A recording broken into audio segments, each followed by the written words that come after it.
first example and the most basic one. This is a pulley. There is a thread attached to this pulley. You can see there are two masses on each side of this pulley. One is M1 and the other one is M2. Now, if I pull this mass down by say X centimeter, because this length of the string is constant, this mass will go up and the displacement will be equal. You can see the displacement is equal, therefore the acceleration will also be equal, as acceleration is equals to displacement upon time. The time taken is equal. So we here can prove that A1 is equals to A2. Now, as you can see in this second example, we have an inclined plane. On this inclined plane, there is a pulley and there is a thread attached to this pulley. It has two masses on it. One is M1 and the other one is M2. Now you must have noticed that it's kind of the same like in the first example. Now if I push this mass up by X centimeter, this mass will go down by X centimeter, and therefore again the acceleration is equal. Now I will show you the both examples practically. You can see this is mass 1 and this is mass 2. The position is A and B. Now if I pull this mass down by X centimeter, this mass goes up by X centimeter. This proves that the displacement is equal and therefore the acceleration is also equal. Now on an inclined plane, if I pull this mass up, you can see this mass sliding down by exactly the same amount of distance. So it proves again that the displacement is equal and therefore in both these cases the acceleration is also equal. This is the third example. In this we have a pulley which is a fixed pulley and there's a thread going like this. Over here there's one more pulley which is a movable pulley and there are two masses attached, M1 and M2. Now if I push M1 up by X centimeter, this string will go down by Y centimeter as the displacement will not be equal. There are two threads attached to one single pulley. Similarly over here. Now we can see that the length of L1 plus L2 plus L3 is going to give us the full length of the string. So L1 plus L2 plus L3 is equals to capital L, which is the whole length of the string. In the second case, we had subtracted, that is pushed X centimeter.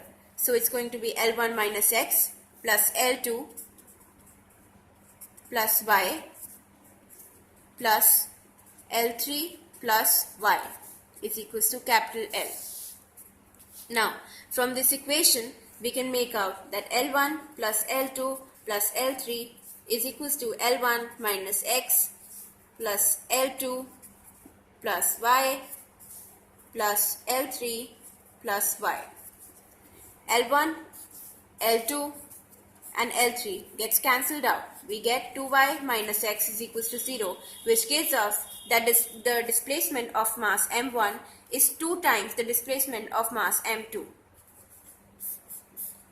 And as we know that acceleration is equals to velocity upon time, and velocity is equals to displacement upon time, acceleration is also related like this. So that makes it A1, A2, A1 is equals to 2A2. This was the first method. Now in the second method,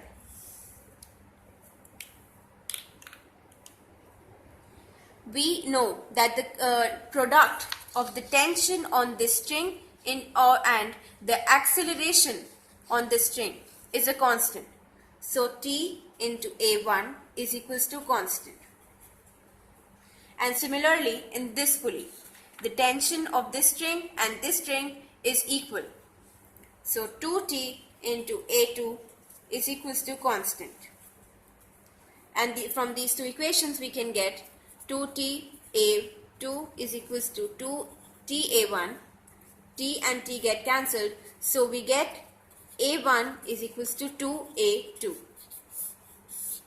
This method is much shorter and much easier. Now I'm going to start with example 4. This is the difficult one. But this will also help you to solve many difficult problems. So in this problem, we have two objects. This is object A and this is object B.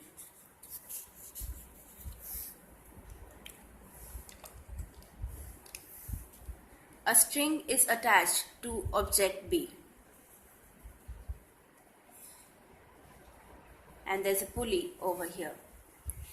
And there's a pulley over here. Then here. Here again. And here. And this is a needle. So block A is connected to 3 pulleys and block B is connected to 2.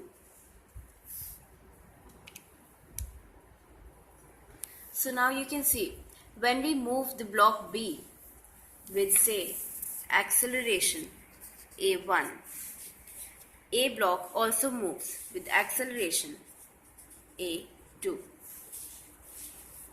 In this, we know that the tension of the whole string is a constant. So we can take out that the number of strings that are in contact with the block B are 5. So 5 into T acceleration into A1 is equals to constant. And over here 1, 2, 3, 4, 5, 6 are there. So 6 into T into A2 is equals to constant. This implies 6Ta2 is equals to 5Ta1. T and T get cancelled, so we get 5 by 6 times of A1 is equals to A2. This was the second method. Now, do you want to do the first method?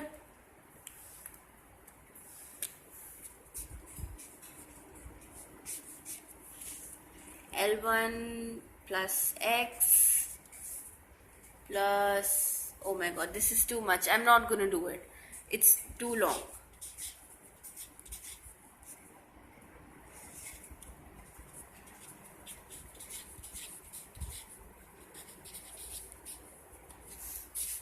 That is why I prefer this method.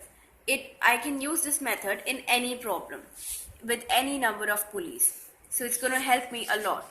And not only this method also helps me in actually determining the force as force minus 5T is equals to M1 into A1 and 6T is equals to M2 into A2. By these three equations, I can actually take out the value of force, the value of mass, and the value of acceleration if tension is provided to us. I hope you understood it, but I think you would better understand it with a model. This is a model in which you can consider this to be the object B and this object A. So now, when the object B moves forward, object A also moves forward, but with a certain velocity. There are how many strings attached to object B? 1, 2, 3, 4, 5. 5 are there, so the total tension will be 5T on the strings of this block. So it would be the resultant of the product of acceleration and retention will be 5ta1, and over here there are 6, so the product is going to be 6ta2, and henceforth we can get this result by further calculating. I hope you understood it. Thank you.